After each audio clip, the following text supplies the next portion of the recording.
Nick, our CEO, and I sat down and we talked about how are we going to measure this? Because I was a little bit uncomfortable in a role that didn't have any clear kind of quantifiable outcome. Um, I knew I was kind of okay with it for a while, but in the long run, I felt uncomfortable. So we sat down, and for a couple of quarters, we decided we were going to measure a few things. We measured how many sales deals I got involved in, and what percentage of them closed.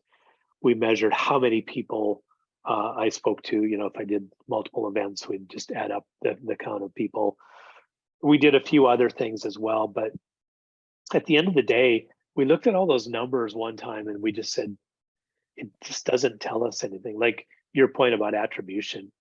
Like if I spoke to a sales prospect and they ended up closing, there's just no way to attribute whether they closed because of me. And you could be like marketing and say, yeah, I'm going to count that whole $1 million deal because I talked to them once for 7 minutes 9 months ago.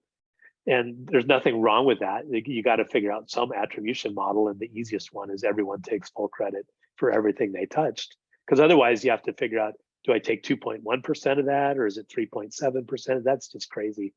So we tried pretty hard. We put a few measurements in place. We tracked them over a couple of quarters. And then in one review that Nick and I were having, we both looked at each other and we just shrugged our shoulders and said, why are we wasting our time? And ultimately, what this really boiled down to was the CEO having a vision and enough trust, not just in me, but that there was something out there that we had to be doing in order to advance the company.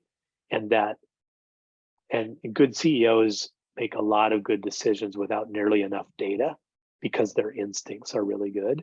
And Nick's instinct was, we have to do this. This is really important.